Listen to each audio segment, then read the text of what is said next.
కూడి వచ్చిన మీ అందరికీ మన ప్రభువును ప్రియ రక్షకుడునైన యేసుక్రీస్తు వారి శ్రేష్టమైన నామంలో శుభములు మరియు వందనాలండి. గత కొన్ని దినాలుగా ఆదికాండం మొదటి అధ్యాయాన్ని గురించి మనం ధ్యానం చేసుకుంటున్నాం. ఆదికాండం మొదటి అధ్యాయం 24వ వచనం నుంచి 31వ వచనం వరకు చదువుకుందాం.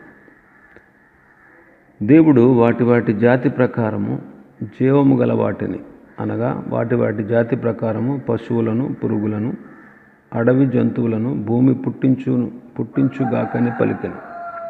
ఆ ప్రకారం ఆయన దేవుడు ఆయా జాతుల ప్రకారము అడవి జంతువులను, ఆయా జాతుల ప్రకారము పశువులను, ఆయా జాతుల ప్రకారము నేలను ప్రాకు ప్రతి పురుగును చేశాను. అది మంచిదని దేవుడు చూచెను.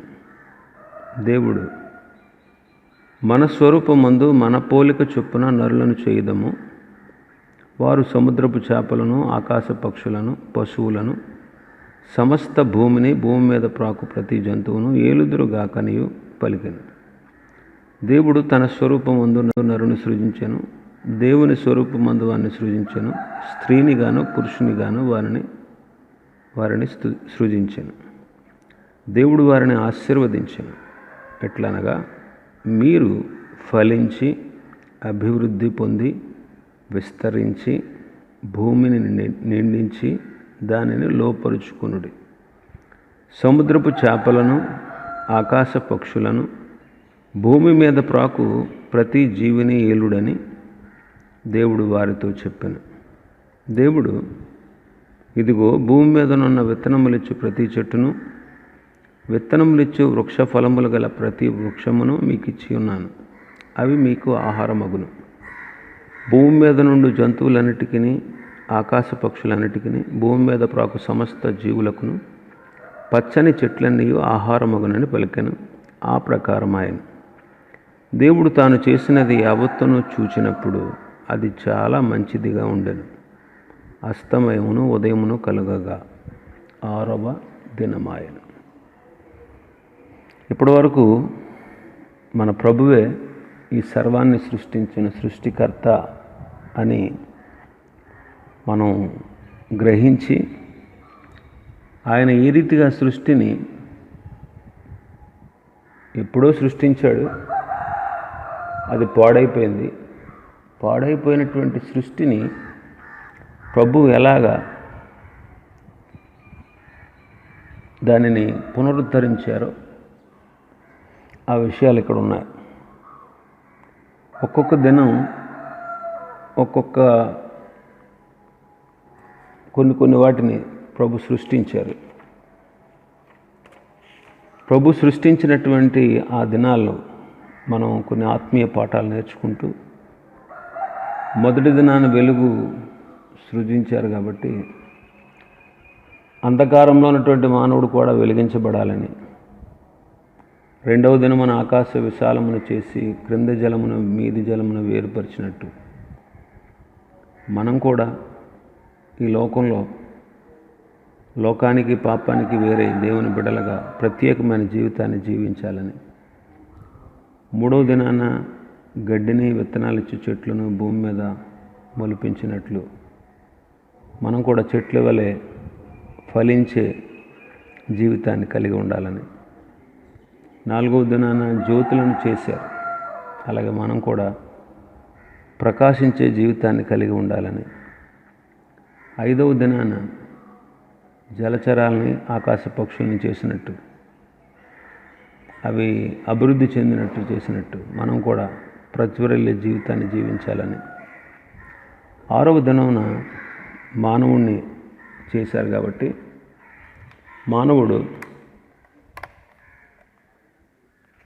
ఆరవ దినాన మానవుణ్ణి చేశారు కాబట్టి మానవులైనటువంటి మనం కూడా పరిపాలించేటువంటి, ఈ సర్వ సృష్టిని పరిపాలించేటువంటి ఆధిక్యతను మనం కలిగి ఉండాలనేటువంటి విషయాలు మనం నేర్చుకుంటున్నాం. మరి ఈరోజు మన భాగం 27వ వచనాన్ని మనం చూద్దాం ఒకసారి. 27. దేవుడు తన స్వరూపమందు నరుని సృజించెను, దేవుని స్వరూపమందు వారిని సృజించెను, స్త్రీని గాను పురుషుని గాను వారిని సృజించెను. దేవుడు వారిని ఆశీర్వదించెను. ఎట్లనగా, మీరు ఫలించి అభివృద్ధి పొంది విస్తరించి భూమిని నిండించి దానిని లోపరుచుకొనుడి. సముద్రపు చేపలను, ఆకాశ పక్షులను, భూమి మీద ప్రాకు ప్రతి జీవిని ఏలుడని దేవుడు వారితో చెప్పాను. దేవుడు వారిని సృజించాను. 27వ వచనం, తన స్వరూపమందు నరుని సృజించాను. ఇది మొదటి సృష్టి ప్రతి మానవుడికి. తల్లి గర్భంలో నుండి ఈ భూమి మీదకి రావడం అనేది మొట్టమొదటి సృష్టి. అయితే ప్రతి వ్యక్తి ఈ భూమి మీదకి వచ్చిన తర్వాత ఆది మానవుడైనటువంటి ఆదాము ద్వారా పాపిగా మారిపోయాడు. గత దినంలో చెప్పుకున్నాం. దేవుని స్వరూపం అంటే ఏంటి, ఆయన పోలిక అంటే ఏంటి. అలా పుట్టించినటువంటి మానవుడు ఏమైపోయాడు? పాపం చేసి దేవునికి దూరం అయిపోయాడు. ఆ మొదటి ఆదాము ద్వారా ఆయన తర్వాత భూమి మీదకి వచ్చిన వాళ్ళందరూ కూడా పాపులే.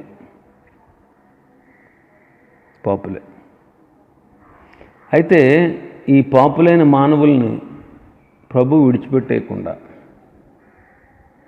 వాళ్ళ కొరకు ఒక రక్షణ ప్రణాళికను ఆదిలోనే, వారిని సృష్టించక ముందే ఆ రక్షణ ప్రణాళికను ఏర్పాటు చేశారు. అందుకే యేసుక్రీస్తు ప్రభు వచ్చిన తర్వాత ఆయన గురించి రాయబడినటువంటి మాట ఏంటంటే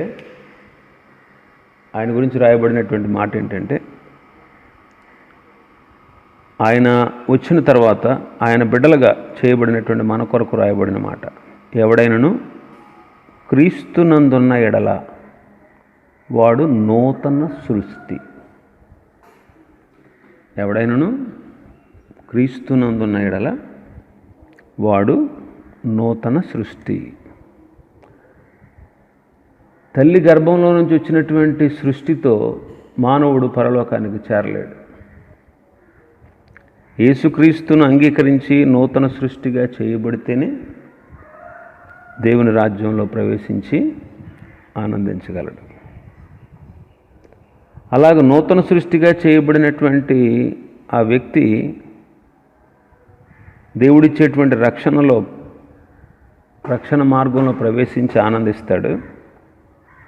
అలాగే ఆయన నూతనంగా, ఆయన క్రొత్త సృష్టి అయినటువంటి భూమి ఆకాశాలు తయారు చేస్తారే. మళ్ళీ ఈ మొదటి ఆకాశం, మొదటి భూమి గతించిపోతాయి. నూతన భూమి, నూతన ఆకాశాన్ని చేస్తారు ఆయన. అందులో కూడా అలాంటి వాళ్ళు ప్రవేశించి తరతరాలు, యుగయుగాలు ప్రభుతో జీవించగలరు. యెషయా గ్రంథం 66వ అధ్యాయం. యెషయా గ్రంథం 66వ అధ్యాయం 22వ వచనం, నేను సృజింపబోవు క్రొత్త ఆకాశమును క్రొత్త భూమియు ఇంకా లయము కాక నా సన్నిధిని నిలుచున్నట్లు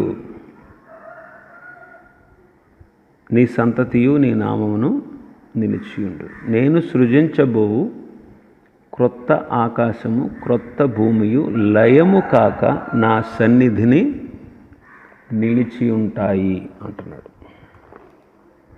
పేతురు రాసిన 2వ పత్రిక 3వ అధ్యాయం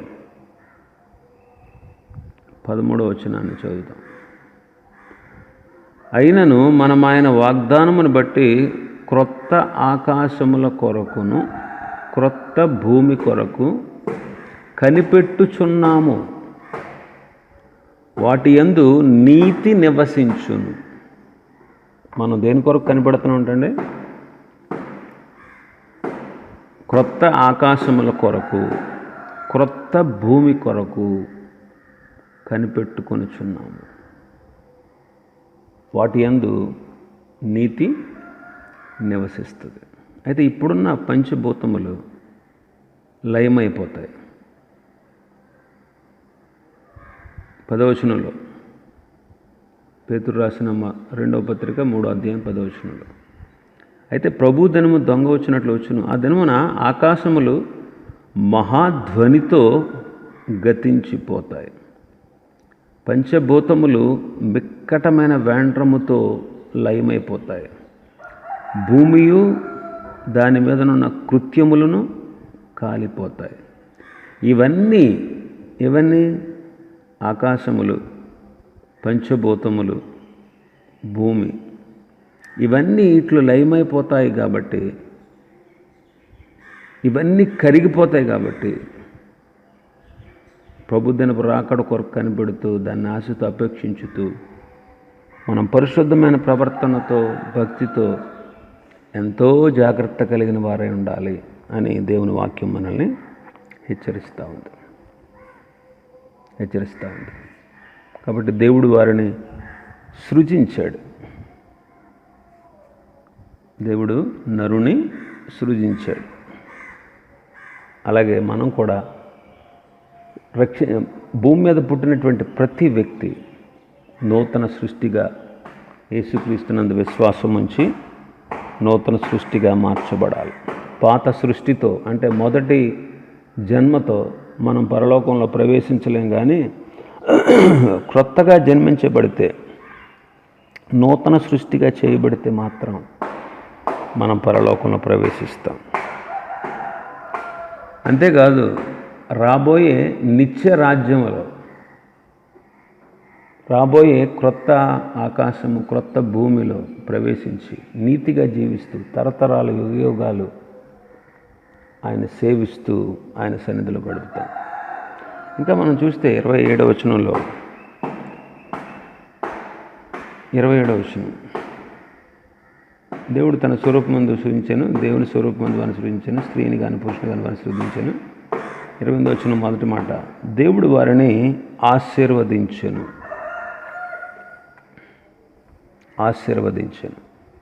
సృజించడమే కాకుండా ఆశీర్వదించాడు. ఈ దినాల్లో కూడా యేసుక్రీస్తును అంగీకరించినటువంటి వాళ్ళని, నూతన సృష్టిగా మార్చబడిన వారిని ప్రభు ఆశీర్వదిస్తాడు. పాత నిబంధనలో ఆశీర్వాదాలు భూ సంబంధమైనవి. పాత నిబంధనల ఆశీర్వాదాలన్నీ కూడా భూ సంబంధమైనవి. చూడండి 24వ అధ్యాయం ఆదికాండం 24వ అధ్యాయం 34వ వచనం చూడండి. అంతటా అతడు ఇట్లనెను, నేను అబ్రహాము దాసుడను, యెహోవా నా యజమానుని బహుగా ఆశీర్వదించెను గనుక అతడు గొప్పవాడాయన.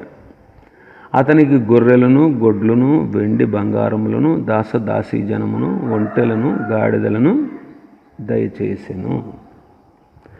పాత నిబంధన ఆశీర్వాదాలన్నీ కూడా భూ సంబంధమైనవి. మరి నూతన నిబంధన, క్రొత్త నిబంధన ఆశీర్వాదాలు పర సంబంధమైనవి. అందుకే ఎఫెసీ పత్రిక 1వ అధ్యాయం 3వ వచనంలో ఏమన్నాడు పౌలు గారు? ఎఫెసీ పత్రిక 1వ అధ్యాయం 3వ వచనం, మన ప్రభువైన యేసుక్రీస్తు యొక్క తండ్రి అయిన దేవుడు స్తుతింపబడునుగాక. ఆయన క్రీస్తునందు పరలోక విషయంలో ఆత్మ సంబంధమైన ప్రతి ఆశీర్వాదమును మనకు అనుగ్రహించెను. కాబట్టి నేటి దినాల్లో ప్రభు మనకిచ్చే ఆశీర్వాదాలు ఆత్మ సంబంధమైన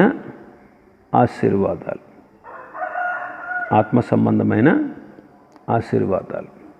ప్రభు మనకిచ్చేటువంటి ఆశీర్వాదాలు. దేవుడు మనల్ని తన కుమారులుగా స్వీకరించాడు. ఇదే ప్రభు మనకిచ్చినటువంటి ఆశీర్వాదం. ఒకప్పుడు మనం అపవాది సంతానం, ఇప్పుడు క్రీస్తునందు విశ్వాసం ఉంచడం ద్వారా ఆయన బిడ్డలుగా, ఆయన సొత్తుగా మనం చేయబడ్డాం. యేసుక్రీస్తునందల విశ్వాసము ద్వారా మనకు దేవుడు తన కుమారులుగా, తన బిడ్డలుగా అధికారాన్ని ఇచ్చి ఉన్నారు.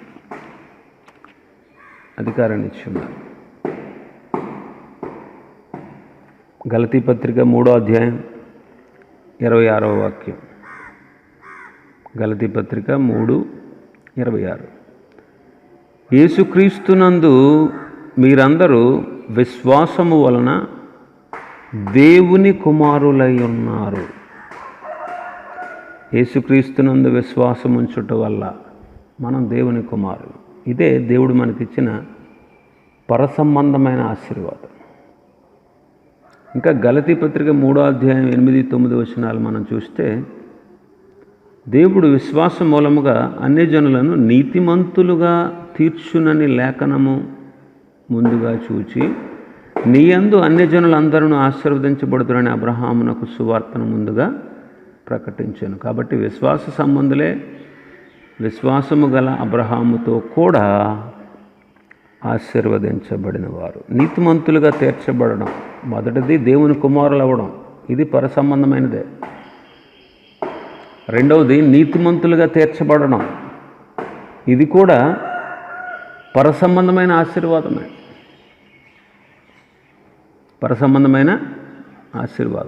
అపొస్తలుల కార్యములు 3వ అధ్యాయం, అపొస్తలుల కార్యములు 3వ అధ్యాయం 26వ వచనం. దేవుడు తన సేవకుని పుట్టించి మీలో ప్రతి వాని దుష్టత్వము నుంచి మళ్లించుట వలన మిమ్మల్ని ఆశీర్వదించుటకు ఆయనను మొదట మీ వద్దకు పంపెనని చెప్పాను. దుష్టత్వము నుండి మళ్లించబడుట, దుష్టత్వము నుండి మళ్లించుట. ప్రభువే మనల్ని దుష్టత్వము నుండి, అంటే పాపము నుండి, అపరాధాల నుండి, విగ్రహారాధన నుండి, అపవిత్రత నుండి, అజ్ఞానం నుండి, నిత్య నాశనాన్ని నుండి, దుష్టత్వం నుంచి, పాపాలు, దోషాలు, అపవిత్రమైన జీవితాన్ని నుంచి ప్రభు మనల్ని మళ్లించాడు. ఇదే ఆత్మ సంబంధమైన ఆశీర్వాదం. కాబట్టి ప్రభు మనల్ని ప్రేమించి ఆత్మ సంబంధమైనటువంటి ఆశీర్వాదాలు అనుగ్రహించారు. అందుకే మనం దేవునికి కృతజ్ఞతాస్తుతులు చెల్లించాలి. ఇంకా మనం చూస్తే 28వ వచనంలో, మన భాగంలో ఆదికాండం 1వ అధ్యాయం 28వ వచనంలో, దేవుడు వారికి కొన్ని ఆజ్ఞలు ఇచ్చాడు. ఏమని? 28వ వచనం, దేవుడు వారిని ఆశీర్వదించాను ఎట్లనగా, మీరు ఫలించి అభివృద్ధి పొంది విస్తరించి భూమిని నిండించి దానిని లోపరుచుకునుడి. సముద్రపు చేపలను, ఆకాశ పక్షులను, భూమి మీద ప్రాకు ప్రతి జీవిని ఏలుడని దేవుడు వారితో చెప్పాను. దేవుడు వారికి చెప్పిన మాటలు, మొదటిది ఫలించాలి. మీరు ఫలించండి. మీరు ఫలించి, ఫలములను గురించి, ఫలించే జీవితాన్ని గురించి మనం ఇంతకుముందు భాగాల్లో మనం ధ్యానం చేసుకున్నాం. ఈనాడు మనం కూడా ఫలించుట అనేది సంతానమును గూర్చి చెప్పబడినటువంటి మాట. రక్షించబడిన ప్రతి విశ్వాసి ఆత్మీయంగా సంతానాన్ని కనాలి. కొరింథీయులకు రాసిన మొదటి పత్రిక, కొరింథీయులకు రాసిన మొదటి పత్రిక 4వ అధ్యాయం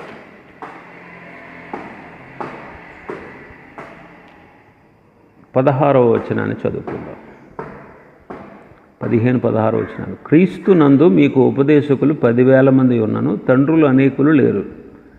క్రీస్తు యేసునందు సువార్త ద్వారా నేను మిమ్మును కంటిని కనుక మీరు నన్ను పోలి నడుచుకుని వారై ఉండవాలని మిమ్మును బతిమాలుకొనుచున్నాను.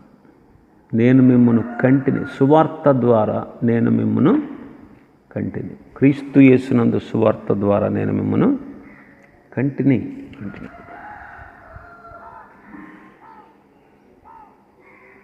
కాబట్టి దేవుని పిల్లలు ఈ అనుభవాన్ని కలిగి ఉండాలి. ఇంకా ఫిలెమోను పత్రికలో 8-10 వచనాల్లో పౌలు గారు రాసిన మాట ఏంటంటే, నా బంధకములలో నేను కనినటువంటి నా కుమారుడు ఒనేసిము అంటాడు. పౌలు చెరసాల్లో ఉండి, బంధకాల్లో ఉండి కూడా, చూద్దాం ఒకసారి ఆ మాట, ఫిలెమోను పత్రిక 8-9 వచనాలు. కావున యుక్తమైన దానిని గురించి నీకు ఆజ్ఞాపించుటకు క్రీస్తునందు నాకు బహు ధైర్యము కలిగి ఉన్నను. వృద్ధుడను ఇప్పుడు క్రీస్తు యేసు ఖైదీనై ఉన్న పౌలను నేను ప్రేమను బట్టి వేడుకొనటం మరి మంచిదనుకుని నా బంధకములలో నేను కనిన నా కుమారుడగు ఒనేసిము కోసము నిన్ను వేడుకొనుచున్నాను. నా బంధకములలో నేను కనిన నా కుమారుడగు ఒనేసిము.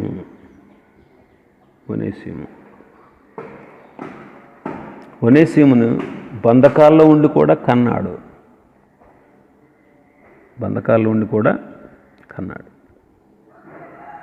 ఇలాగా దేవుని పిల్లలు ఫలించవలసిన వారుగా ఉన్నారు.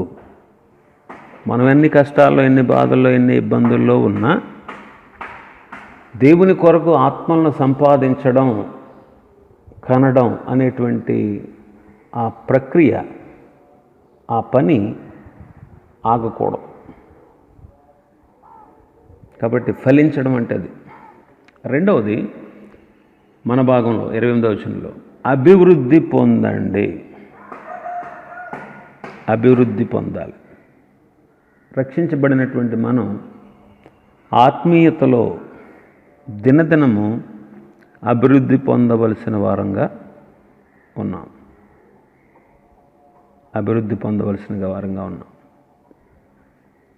చూడండి, తెస్సలోనికీయులకు రాసిన 2వ పత్రిక,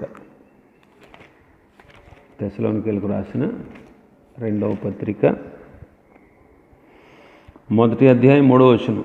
సహోదరులారా, మేము ఎల్లప్పుడూ మిమ్మల్ని గూర్చి దేవునికి కృతజ్ఞతాస్తుతులు చెల్లించుటకు బద్ధులమై ఉన్నాము. ఇది యుక్తమే. ఎలయనగా మీ విశ్వాసము బహుగా అభివృద్ధి పొందుచున్నది. తెస్సలోనికే పట్టణంలో ఉన్నటువంటి విశ్వాసుల యొక్క విశ్వాసం అంట అభివృద్ధి పొందుతూ ఉంది. విశ్వాసం అభివృద్ధి పొందాలి. విశ్వాసంలో సన్నగిల్లిపోకూడదు. అపొస్తలులు కూడా యేసుక్రీస్తు ప్రభువుని అడిగింది ఏంటంటే, ప్రభువా, మా విశ్వాసాన్ని అభివృద్ధిపరచు, మా విశ్వాసాన్ని అభివృద్ధి చెయ్యి అని ప్రార్థించారు. క్రైస్తవుడైన ప్రతి విశ్వాసి విశ్వాసంలో అభివృద్ధి చెందాలి. అల్ప విశ్వాసం ప్రభుని ఎంతో బాధిస్తుంది. అల్ప విశ్వాసం దేవుని కార్యాలు మన జీవితంలో జరగకుండా, అద్భుతాలు జరగకుండా ఆపేస్తుంది. అల్ప విశ్వాసం ప్రభువుకి అయిష్టులుగా మనం చేసేస్తుంది. అల్ప విశ్వాసం దేవుని శక్తిని శంకించేటట్లు చేస్తుంది. కాబట్టి మనం ఎప్పుడు కూడా విశ్వాసంలో బలహీనులం అవ్వకూడదు. విశ్వాసంలో అభివృద్ధి చెందాలి. ఇంకా తెస్సలోనికీయులకు రాసిన 1వ పత్రిక 3వ అధ్యాయం 12-13 వచనాలు. మరియు మన ప్రభువైన యేసు తన పరిశుద్ధులందరితో వచ్చినప్పుడు మన తండ్రి అయిన దేవుని ఎదుట మీ హృదయములను పరిశుద్ధ ద్వేషమే అనందీయముగా ఆయన స్థిరపరచుటకై నేను మీ ఎడల ఎలాగూ ప్రేమలో అభివృద్ధి పొంది వర్ధిల్లుచున్నామో మేము మీ ఎడల ఎలాగూ ప్రేమలో అభివృద్ధి పొంది వర్ధిల్లుచున్నాము. అలాగే మీరును ఒకని ఎడల ఒకడును మనుష్యులందరి ఎడలను ప్రేమలో అభివృద్ధి పొంది వర్ధిల్లునట్లు ప్రభువు దయచేయునుగాక. ఇది ప్రేమలో అభివృద్ధి. ప్రేమలో అభివృద్ధి. ప్రేమలో ఇక్కడ మీరు కూడా ఒకరి ఎడల ఒకరు మనుష్యులందరి ఎడల ప్రేమలో అభివృద్ధి పొందాలి అంటున్నాడు. ప్రేమలో అభివృద్ధి పొందాలి. మనం ఇతరులను ప్రేమించే విషయంలో అభివృద్ధి పొందాలి. మన ప్రేమ పరిస్థితులను బట్టి మారిపోతూ ఉంటుంది. మన ప్రేమ స్థిరంగా ఉండదు.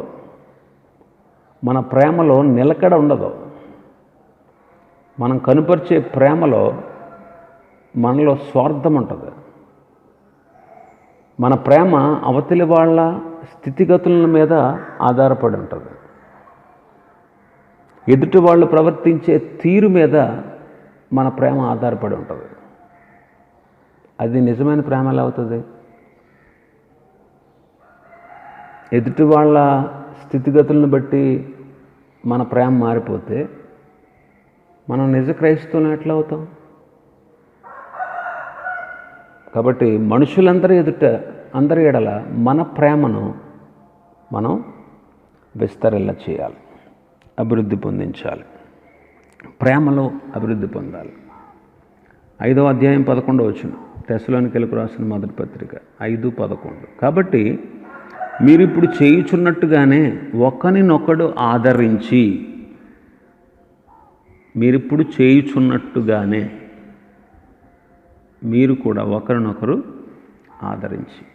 ఒకరినొకరు ఆదరించే విషయంలో తెస్సలోనికే పట్టణంలో ఉన్న విశ్వాసులు గొప్పవాళ్ళు. ఆదరించే విషయంలో మనం కూడా ఆదరించే విషయంలో, ఇతరులను ఆదరించే విషయంలో అభివృద్ధి పొందాలి. అభివృద్ధి పొందాలి. ఇతరుల్ని ఆదరించే విషయంలో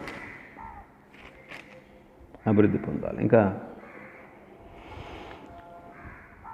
2 కొరింథీ 2వ పత్రిక 3వ అధ్యాయం 7-8 వచనాలు. మరణకారముగు పరిచర్య రాళ్ల మీద చెక్కబడిన అక్షరములకు సంబంధించినదైనను మహిమతో కూడినదైనను. అందుకే మోషే ముఖం మీద ప్రకాశించుచుండిన ఆ మహిమ తగ్గిపోవునదైనను ఇశ్రాయేలును అతని ముఖమును తేరి చూడలేకపోయారు. ఇట్లుండగా ఆత్మ సంబంధమైన పరిచర్య ఎంత మహిమ గలదై ఉండును. పరిచర్య విషయంలో కూడా ఆత్మ సంబంధమైన పరిచర్య, దేవుని కొరకు, ఆయన బిడ్డల కొరకు, ఆయన పరిచర్య కొరకు, ఆయన సేవ కొరకు, ఆయన పిల్లల కొరకు, నశించిపోతున్న ఆత్మల కొరకు మనం చేసేటువంటి ఈ పరిచర్య విషయంలో కూడా మనం అభివృద్ధి పొందాలి. ఇంకా మనం చాలా విషయాలు ఉన్నాయి. ఉపదేశమందు అభివృద్ధి పొందాలి, జ్ఞానమందు అభివృద్ధి పొందాలి, దేవునికి ఇచ్చే విషయంలో కూడా అభివృద్ధి పొందాలి. కాబట్టి అభివృద్ధి పొందండి అని ప్రభువు వారితో చెప్పారు. 3వది విస్తరించుట. 28వ అధ్యాయం, క్షమించాలి, ఆదికాండం 1వ అధ్యాయం 28వ వచనం. విస్తరించి అన్నాడు. విస్తరించుట. ప్రభు పిల్లల మధ్య విస్తరింపు అనేది చాలా ప్రాముఖ్యమైనది. విస్తరించుట. అపొస్తలుల కార్యములు 6వ అధ్యాయం 7వ వచనం మనం చదివితే శిష్యుల సంఖ్య విస్తరిస్తూ వచ్చిందంట. శిష్యుల సంఖ్య విస్తరించింది. 12 మందే శిష్యులు, ఒకడు సాతాను అపవాది. 11 మందే శిష్యులు యేసు ప్రభు ఏర్పాటు చేసుకున్నారు. వాళ్ళే మిగిలారు. చాలామందిని దేవుడు ఏర్పాటు చేసుకున్నాడు, అయితే అందరూ విడిచిపెట్టి వెళ్ళిపోయారు. స్థిరంగా నిలిచిన మాత్రం 11 మందే. ఈ 11 మంది కూడా భూదిగంతముల వరకు వెళ్ళి సమస్త జనులను శిష్యులుగా చేశారు.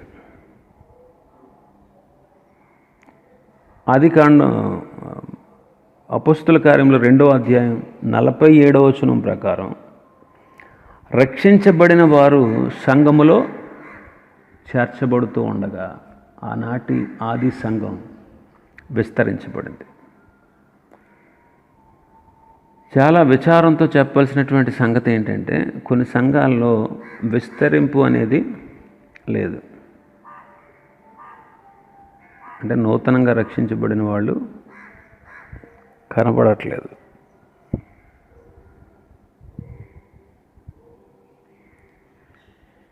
రక్షించబడిన వారి సంఖ్య కూడా చాలాసార్లు తగ్గిపోతూ ఉంటుంది.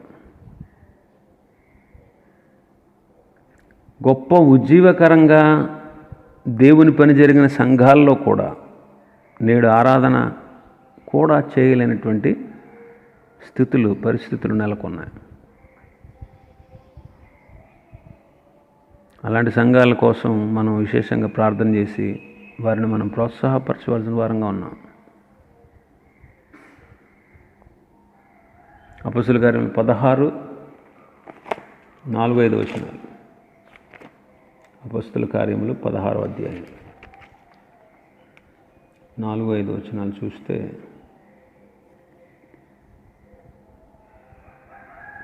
5వ వచనం 4వ వచనం చదువు. వారు ఆయా పట్టణముల ద్వారా వెళ్ళుచు యెరూషలేములో ఉన్న అపొస్తలులను పెద్దలను నిర్ణయించిన విధులను గైకొనుటకు వాటిని వారికి అప్పగించిరి. కనుక సంఘములు విశ్వాసమందు స్థిరపడి అనుదినము లెక్కకు విస్తరించుచుండెను.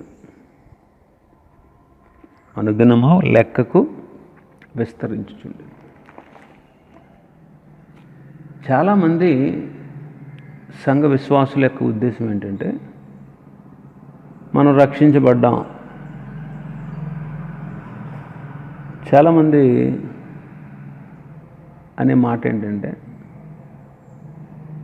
ఎక్కడెక్కడికో తిరుగుతారండి, ఎంతో దూరం వెళ్ళిపోతారు, వీళ్ళకి ఏదో సువార్త చెప్పాలంటారు, మా సంఘాలని రక్షించబడినటువంటి సంఘాలని పెద్దగా పట్టించుకోరు అని కొంతమంది సేవకుల కోసం కొంతమంది విశ్వాసులు మాట్లాడుతూ ఉంటారు. వాళ్ళు స్వార్థపరులు అన్నమాట.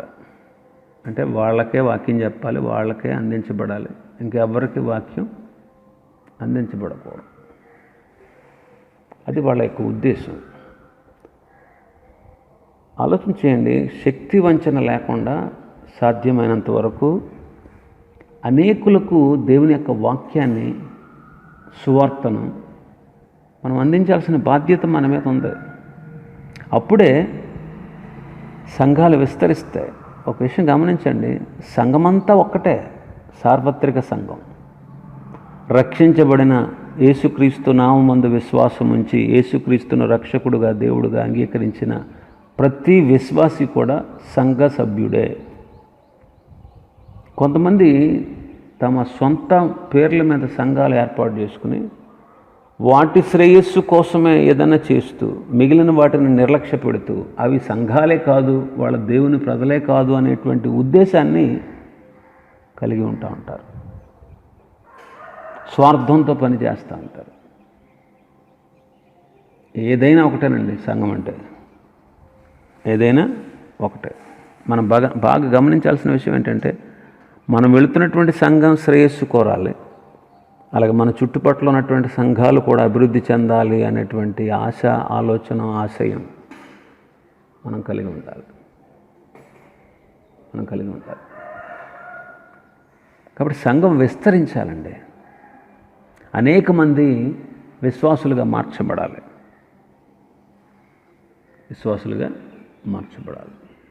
విస్తరించాలి అంటున్నాడు. కాబట్టి ఎప్పుడు విస్తరిస్తుంది సంఘం?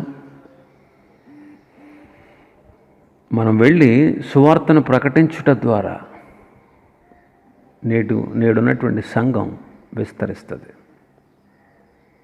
సువార్త ప్రకటించాలి. అలాగే ప్రభు పని చేయడం ద్వారా సంఘాలు విస్తరిస్తాయి. కాబట్టి మనం కూడా సేవకునికి ప్రోత్సాహం ఇవ్వాలి. వెళ్ళి సువార్త అందించుటలో ఎక్కడైతే ఎంత దూరం అయితే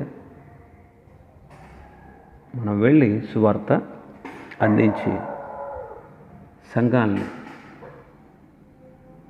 విస్తరింపచేయాలి. ఇంకా 4వది 28వ వచనంలో భూమిని నిండించి అంటున్నాడు. భూమిని నిండించి, భూమిని నిండించి.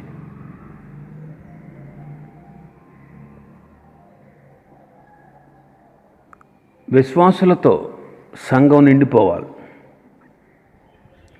సంఘాలతో లోకం నిండిపోవాలి. అర్థమవుతుందా? విశ్వాసులతోనేమో సంఘం నిండాలి, సంఘములతో లోకం నిండిపోవాలి. అపొస్తలుల కార్యములు 5:28 అంటారు కదా, మీరు యెరూషలేమును మీ బోధతో నింపేశారు అంటాడు. అపొస్తలుల కార్యములు 5వ అధ్యాయం 28వ వచనం. ప్రధాన యాజకుడు వారిని చూచి, మీరు ఈ నామం బట్టి బోధింపకూడదని మీకు ఖండితంగా ఆజ్ఞాపించలేదా? ఇదిగో మీరు యెరూషలేమును మీ బోధతో నింపి. యెరూషలేము అంతటినీ కూడా ఏం చేశారు? వాళ్ళ బోధతో నింపేశారంట. ప్రపంచం కూడా, మనం ఉన్న ప్రాంతం కూడా దేవుని వాక్యంతో నిండినప్పుడు సంఘములతో ప్రపంచం అంతా నిండిపోగలదు. పరలోక రాజ్యము సముద్రంలో వేయబడిన వలను పోలి ఉందంట. ఎక్కడ వేయబడిన? సముద్రంలో వేయబడిన వలను పోలి ఉంది. అంచె దినాన దరికి లాగుతారు, నమ్మిన వాడిని పరలోకానికి, నమ్మిన వాడిని బయట పారవేయడానికి, అగ్నిలో పారవేయడానికి. కాబట్టి మనం ఎవరి మట్టుకు వాళ్ళు. సేవ అనేది, సువార్త అనేది ఒక్క సేవకుడు బాధ్యతే కాదు, సంఘ బాధ్యత కూడా. కాబట్టి మనం ఇలాగా ప్రభు పని చేస్తే, చూడండి, ప్రభు యొక్క ఉద్దేశం కూడా ఏంటి? ఆయన రాకడ ఎందుకు ఆలస్యం అవుతుందంటే అందరూ రక్షణ పొందాలని కదా. పేతురు రాసిన 2వ పత్రిక 3వ అధ్యాయం 9వ వచనం. పేతురు రాసిన 2వ పత్రిక 3వ అధ్యాయం 9వ వచనం. కొందరు ఆలస్యమని ఎంచుకున్నట్లు ప్రభు తన వాగ్దానమును గూర్చి ఆలస్యము చేయవాడు కాడు, కానీ ఎవడును నశింపవలనని నిశ్చయింపగా అందరూ మారు మనసు పొందవలని కోరుచున్నాడు. మీ ఎడల దీర్ఘశాంతము గలవాడై ఉన్నాడు. కాబట్టి భూమిని నిండించాలి, సంఘాన్ని విశ్వాసులతో, లోకాన్ని సంఘాలతో. ప్రతి గ్రామంలో ఉండాలి సంఘం, ప్రతి గ్రామంలో ఉండాలి. నేటి దినాల్లో చాలామంది చాలా మహత్తరమైనటువంటి సంస్థలు ప్రతి మారుమూల గ్రామంలో దేవుని సువార్త ప్రకటిస్తూ ముందుకు కొనసాగుతున్నాయి. ఇంకా 5వది భూమిని లోపరుచుకోండి అంటున్నాడు. భూమిని నిండించి దానిని లోపరుచుకోండి. సమస్త జీవకోటిని లోపరుచుకోవాలి. ఇది దేవుడు మానవుడికి మొట్టమొదటి ఇచ్చినటువంటి అధికారం. కానీ మానవుడు పాపం చేసినందువల్ల దాన్ని పోగొట్టుకున్నాడు. కీర్తన 8వ అధ్యాయం, కీర్తన 8:5 వచనం. కీర్తన గ్రంథం 8వ అధ్యాయం 5వ వచనం. దేవుని కంటే వానిని కొంచెము తక్కువ అనిగా చేసి ఉన్నావు, మహిమా ప్రభావములతో వానికి కిరీటము ధరింపచేసి ఉన్నావు. 6వ వచనం. నీ చేతి పనుల మీద వానికి అధికారం ఇచ్చి ఉన్నావు. గొర్రెలన్నిటినీ, ఎడ్లన్నిటినీ, అడవి మృగములను, ఆకాశ పక్షులను, సముద్ర మత్స్యములను, సముద్ర మార్గములను సంచరించి వాటన్నిటినీ వాని పాదముల కింద నీవు ఉంచి ఉన్నావు. కానీ మానవుడు పాపం చేసినందువల్ల ఆధిక్యతను పోగొట్టుకున్నాడు. ఇప్పుడు మానవునికి ఈ జీవరాశులు లోబడట్లే. క్రూర మృగాలు మానవుని చూసినప్పుడు చీల్చేస్తున్నాయి. దీనికి కారణం ఏంటి? పాపమే. ఆదికాండం 2వ అధ్యాయం 19వ వచనంలో ఆదాము సమస్త జీవరాశులకి పేర్లు పెట్టాడు. వాటికి పేర్లు పెట్టడానికి ఆ జీవి ఆదాము దగ్గరకు వచ్చింది. కానీ ఇప్పుడున్నటువంటి జీవులు చూడండి, అవి మానవుడికి లోబడకుండా బాధించేవిగా ఉన్నాయి, హాని చేసేవిగా ఉన్నాయి.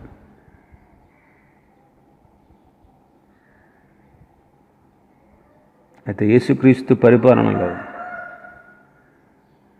పూర్వ అనుభవం మనం తప్పకుండా కలిగి ఉంటాం. సమస్త జీవకోటి మానవుని అధికారానికి లోబడద్ది. దాని సూచనలు అప్పుడు మనం చూస్తాం.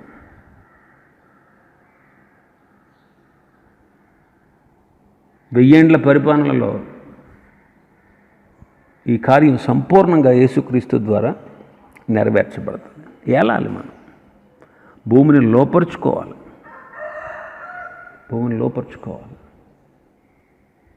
ఇంకా మనం చూస్తే 6వదిగా సమస్త జీవరాశులను ఏలండి అంటున్నాడు. సమస్త జీవరాశులను ఏలుడి. 28వ వచనం ఆఖరి లైన్లో సముద్రపు చేపలను, ఆకాశ పక్షులను, భూమి మీద ప్రాకు ప్రతి జీవిని ఏలుడని.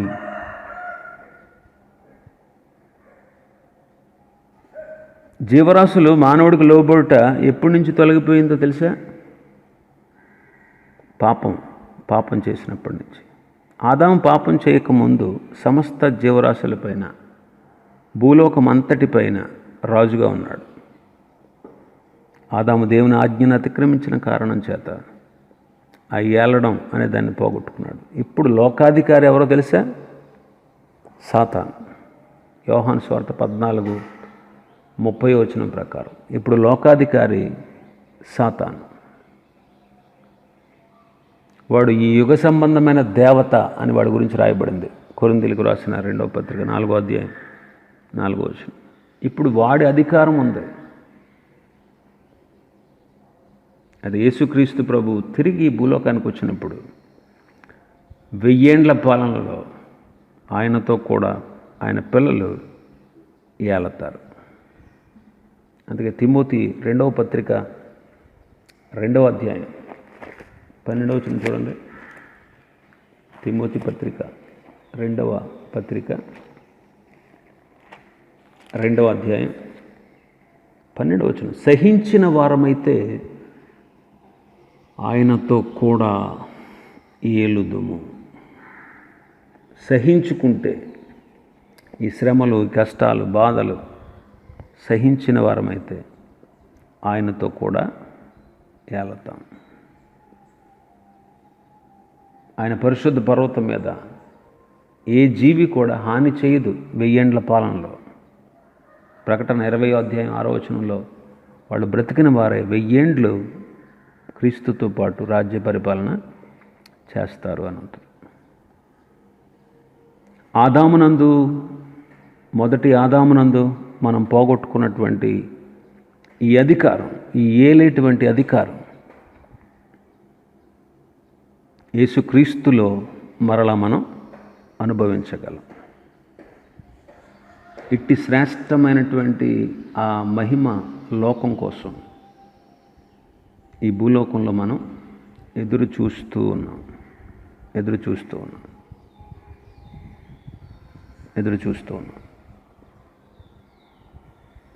కాబట్టి మనం ఏలుబడి చేసే అధికారాన్ని దేవుడు మనకి ఇవ్వబోతున్నాడు. ఈ రీతిగా ప్రభు వాళ్ళతో చెప్పాడు, ఎలా ఉండండి అని.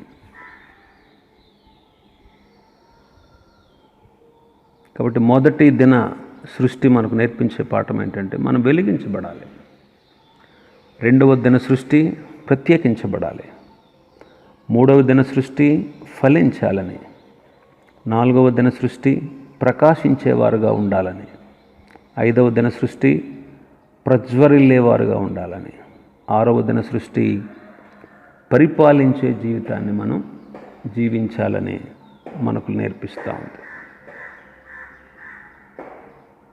7వ దినాన్ని ప్రభు ఆశీర్వదించాడు. 7వ దినాన్ని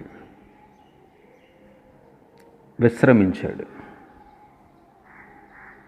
కనుక 7వ దినానికి ఏమని పేరు పెట్టుకోవచ్చు అంటే ప్రశాంతమైనటువంటి జీవితం. ఇప్పుడు విశ్వాసి ఈ అనుభవాల గుండా ప్రయాణిస్తూ క్రమక్రమంగా అభివృద్ధి కలిగి చివరికి నిత్య విశ్రాంతిలోనికి మనం ప్రవేశించాలి. కొంతమంది మొదటి దినంలోనే ఆగిపోతారు, అంటే రక్షించబడిన వారుగా అలాగే ఉండిపోతారు. రక్షించబడ్డాలే చాలు అని సరిపెట్టేసుకుంటారు. ప్రత్యేకించబడాలి. ప్రత్యేకించబడతారు కానీ కొంతమంది ఫలించలేరు. కొందరు ఫలించేవారుగా ఉంటారు కానీ ప్రకాశించరు, ప్రజ్వరెల్లరు, అన్నిటిని లోబరుచుకోరు. కాబట్టి మనం ఏలేటువంటి స్థితిని మనం పొందుకోవాలంటే ఈ అనుభవాల గుండా మనం ప్రయాణం చేయాలి. ఇలాంటి అనుభవాల్లో దేవుడు మనల్ని నడిపించాలనేటువంటి ఆశ, ఆలోచన మనం కలిగి ఉండాలి. అట్టి స్థితికి దేవుడు మనలందరినీ నడిపించునుగాక. ప్రార్థన చేసుకుందాం.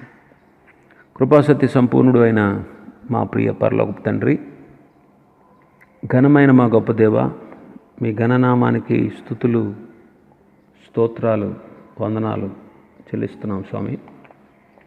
మేమందరము కలిసి ఈ ఉదయకాలం నీ ముఖ దర్శనమైన నీ వాక్యాన్ని మేము ధ్యానించుటకు, నిన్ను ప్రార్థించి స్తుతించుటకు మాకు ఇచ్చిన ఈ అవకాశాన్ని బట్టి స్తోత్రాలు. మీరు ఈ దినము మాకు నేర్పించినటువంటి ఆత్మీయ పాఠాల కొరకు స్తోత్రాలు.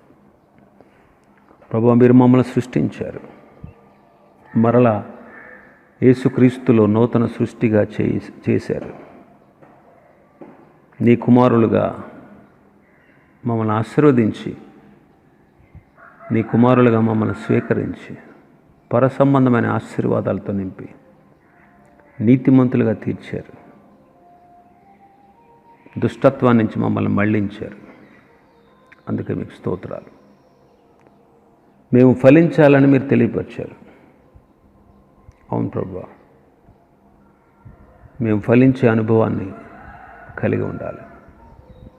ఆత్మీయంగా అనేకులను మేము మీ వద్దకు నడిపించాలి, కనాలి.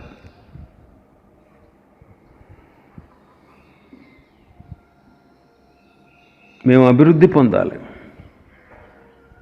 ఆత్మీయతలో, విశ్వాసంలో, ప్రేమలో, ఆదరించుటలో, ఉపదేశము పొందుటలో, జ్ఞానములో, మీ కృపలో,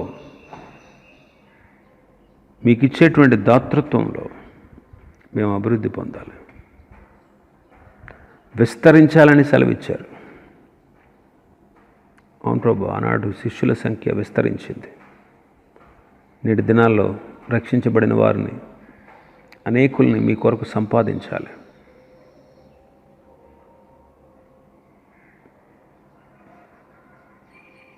విశ్వాసముందు మేము స్థిరపడి అనుదినము విస్తరించాలి.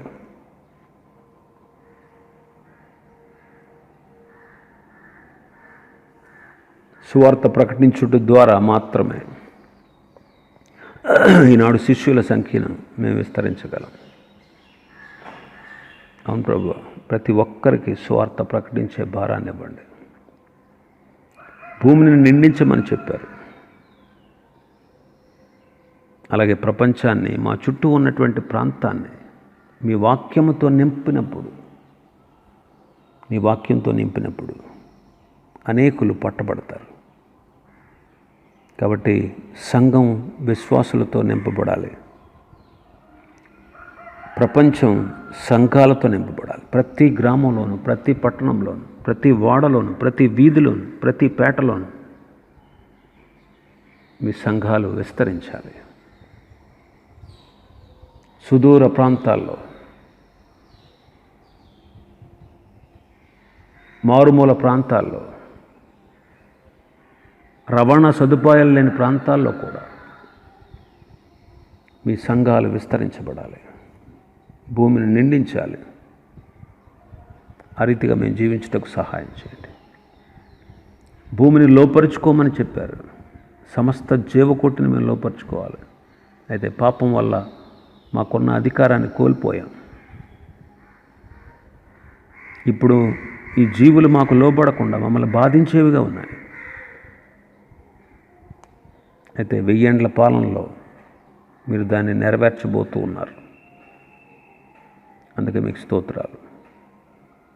భక్తులకు ఇవన్నీ కూడా లోబడుట మేము చూస్తాము. ఏలియా కాలంలో కాకులు, దానియేలు కాలంలో సింహాలు, యోనా కాలంలో మహామత్స్యం లోబడినట్లుగా చూస్తా ఉన్నాం. ఎప్పుడైతే మేము మీ అధికారం కింద మీ అధికారానికి లోబడతామో అప్పుడు ఇవన్నీ మాకు లోబడతాయి. ఆ రీతిగా జీవించడానికి సహాయం చేయండి. సమస్త జీవరాశులను ఏలండి అని మీరు చెప్పారు. ఆదాము ఆజ్ఞను అతిక్రమించిన కారణం చేత అప్పటి వరకు రాజుగా ఉన్నటువంటి ఆయన తన అధికారాన్ని పోగొట్టుకున్నాడు. ఈ లోకాధికారి సాతాను ఈ అధికారాన్ని సొంతం చేసుకున్నాడు. ఈ యుగ సంబంధమైన దేవతగా వాడు పనిచేస్తూ ఉన్నాడు. అయితే 1000 ఏండ్ల పరిపాలనలో నీ బిడలంగా మేము ఈ లోకంలో ఈ శ్రమలు బాధలు సహిస్తే మీతో కూడా ఏలతాం. మీ పరిశుద్ధ పర్వతం మీద ఏ జీవి కూడా ఎంత మాత్రము ఏనాడు ఎవ్వరికి హాని చేసేదిగా ఉండదు. ఇలాంటి అధికారాన్ని యేసుక్రీస్తు ద్వారా మేము అనుభవించగలిగే స్థితిని, ఆ శ్రేష్టమైనటువంటి కాలము కొరకు ఎదురు చూసే భాగ్యాన్ని మాకు ఇచ్చినందుకు స్తోత్రాలు. మీరు సృష్టించిన ఈ సర్వ సృష్టిని మేము జ్ఞాపకం చేసుకుంటూ మేము వెలిగించబడిన మీదట ప్రత్యేకముగా జీవిస్తూ ఫలిస్తూ ప్రకాశిస్తూ ప్రజ్వరిల్లుతూ పరిపాలించేటువంటి అధికారాన్ని చేజిక్కించుకొని ప్రశాంతమైనటువంటి జీవితాన్ని జీవించుటకు ఈ సర్వ సృష్టి, మీరు సృష్టించిన సృష్టి అంధకారంలో ఉన్నటువంటి మానవునికి ఈ విషయాలన్నీ బోధిస్తూ ఉంది. అట్టి స్థితిని నేటి దినాల్లో మాకు మీరు అనుగ్రహించినందుకు స్తోత్రాలు. ఏమిచ్చినా మీరు రుణం తీర్చలేమయ్యా. మమ్మల్ని ప్రేమించి నీ బిడలుగా, నీ సొత్తుగా, మీ స్వకీయ సాంపాద్యంగా చేసుకున్నందుకు మరొక్కసారి మీకు స్తోత్రాలు చెల్లిస్తూ ఈ దిన దేవుళ్ళ కొరకు మమ్మల్ని సిద్ధపరచండి. మా ప్రతి పనిపాట్లలో మీరు తోడుగా ఉండండి. మా ప్రయాణాల్లో తోడుగా ఉండండి. మా వ్యాపారాల్లో తోడుగా ఉండండి. మా చేతి పనుల్లో మీరు తోడుగా ఉండండి. మా ఉద్యోగాల్లో మీరు తోడుగా ఉండండి. మా ప్రతి అవసరతను తీర్చండి. ఈ దిన దీవెనల కొరకు మమ్మల్ని సిద్ధపరచండి. ఈ దినం ఏది అవసరమై ఉన్నదో మీకు తెలుసు. క్రీస్తు యేసు మహిమైశ్వర్యంలో మీ బిడ్డల ప్రతి అవసరతను తీర్చండి. మీ బిడ్డల చుట్టూ కంచె వేయండి. ఈ కరోనా వైరస్ను పూర్తిగా నిర్మూలించండి. స్వేచ్ఛగా మా పనులు చేసుకున్నటకు, స్వేచ్ఛగా మిమ్మల్ని ఆరాధించుటకు సహాయం చేయమని మీ చేతులకే మమ్మల్ని మేము అప్పగించుకుంటూ ఘనత, మహిమ, ప్రభావాలు మీకే చెల్లిస్తూ అతి శీఘ్రముగా రానైన రక్షకుడు యేసుక్రీస్తు ప్రభువారి శ్రేష్టమైన నామములో స్తుతించి ప్రార్థించి